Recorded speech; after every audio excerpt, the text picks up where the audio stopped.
Halo, berjumpa lagi dengan saya. Kali ini saya akan berbagi tentang tip-tip di balik kesuksesan pembuatan skripsi. Nah, yang pertama adalah pemilihan topik. Topik dipilih berdasarkan rasa suka atau kalau orang-orang pada umumnya bilang sesuai passion kalian.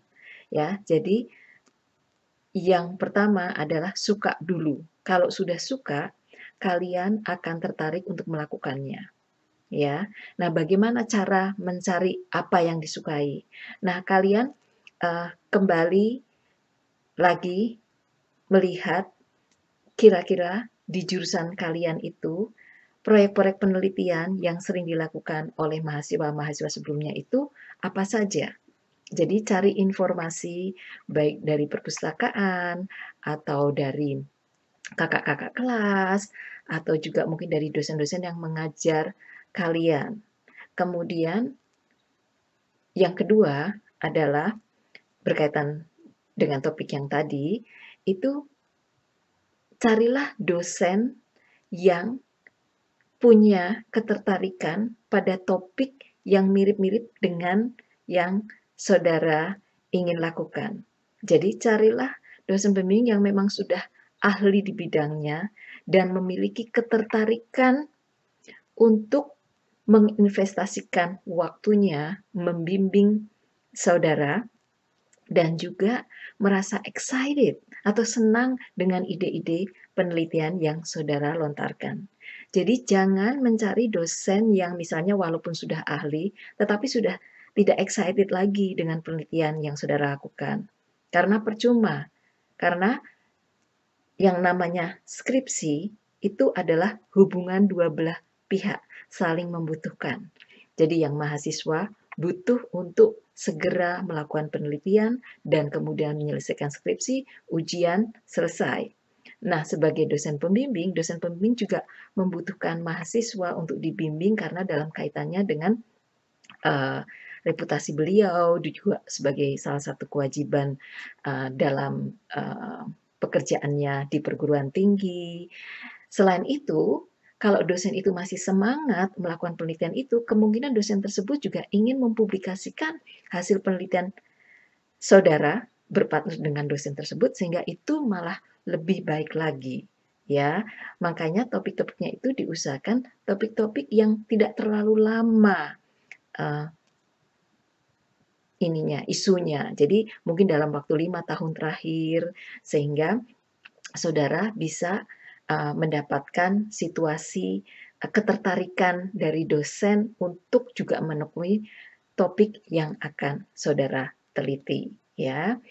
Kemudian yang ketiga, perlu diingat bahwa skripsi itu harus bisa diplanningkan secara baik. Jadi diharapkan penelitiannya itu tidak gagal. Nah, kalau gagal bukan karena Anda, tetapi karena hal lain, misalnya karena cuaca atau karena mungkin kalau kalian menanam tanaman, tanamannya mati karena um, hama penyakit.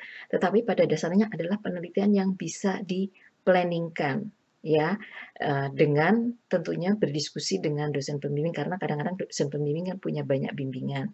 Jadi yang manageable, ya, karena skripsi itu bukan tesis, bukan dissertation. Tesis itu adalah seperti skripsi tapi untuk S2, dissertation itu untuk S3. Jadi jangan terlalu besar, cari yang simple-simple saja, yang um, manageable dan bisa dimengerti dengan mudah. Misalnya, ya, kalian membaca literatur tentang penelitian di daerah Surabaya misalnya. Misalnya pengaruh pemberian kompos jenis A di tanah-tanah di Surabaya. Nah, kalian bisa melihat metodenya apa, kemudian tanahnya apa.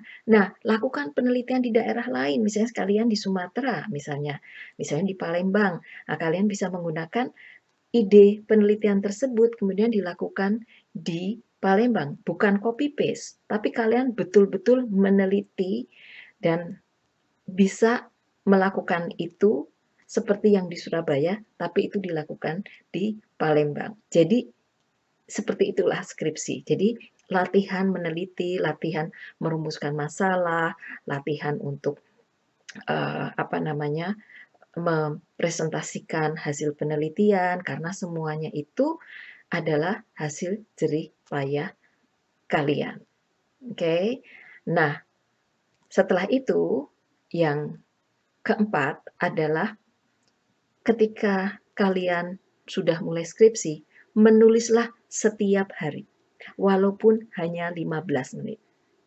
Ya, jadi saran saya yang paling gampang untuk ditulis duluan adalah biasanya yang berkaitan dengan metodologi.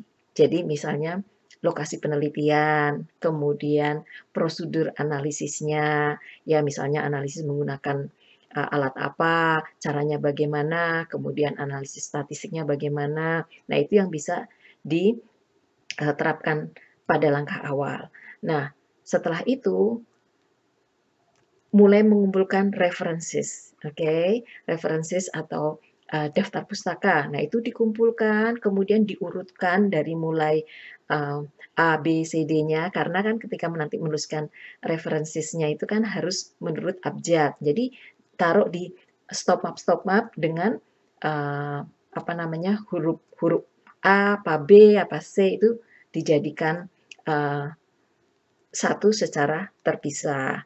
Nah, kemudian juga setiap membaca artikel, kalian usahakan punya catatan kecil yang isinya itu ringkasan dari artikel tersebut.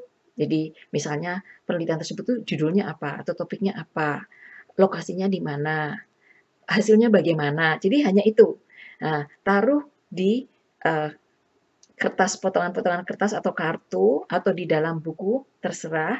Nah, nanti itu diperlukan ketika kalian akan menulis tinjauan pustaka, ya. Karena kan tinjauan pustaka itu kan banyak biasanya, ya.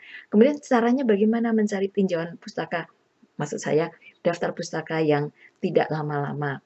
Caranya ke Google salah satunya yang murah meriah, ya. Ke Google cari Google Scholar atau Google biasa, tetapi ketika menuliskan kata kunci, taruh tulisan PDF. Jadi kalian akan mendapatkan artikel-artikel ilmiah yang hopefully berkaitan dengan topik yang kalian tekuni. Yang terakhir adalah kalian harus selalu semangat. I know it's very hard kalau sedang menulis skripsi atau sedang penelitian untuk semangat karena ya namanya manusia up and down. Nah, kalau sedang kurang semangat, kalian harus take a break for a moment, do something different ya. Misalnya ketemu tetangga, ketemu teman, ngobrol-ngobrol, nonton TV, nonton film, baca majalah. Kemudian habis itu kembali lagi untuk menulis. Remember, harus menulis tiap hari. Karena kalau tidak tiap hari, kalau kalian tuh stop, ya, sudah menulis terus stop misalnya. Nah, untuk mengembalikan ke level yang seperti sebelumnya itu susah sekali. Ya, pengalaman saya kalau saya sudah menulis sedang mood, saya akan fokus menulis terus tidak mengerjakan apa-apa. Ya, kecuali makan dan hal-hal yang paling penting ya. Nah, kalau sedang mood dilakukan lama, tetapi kalau sedang blocking, tidak mood atau sedang sulit konsentrasi, ditinggalkan mengerjakan yang lain ya, mengerjakan yang lain yang kira-kira tidak membutuhkan fokus dari pikiran. Oke? Oke, sekian dulu tips saya yang berkaitan dengan suksesnya pembuatan skripsi. Semoga bermanfaat dan semoga kalian tetap bersemangat mengerjakan skripsi. Silahkan share jika berguna untuk kalian. Sampai bertemu lagi di video mendatang. Bye-bye.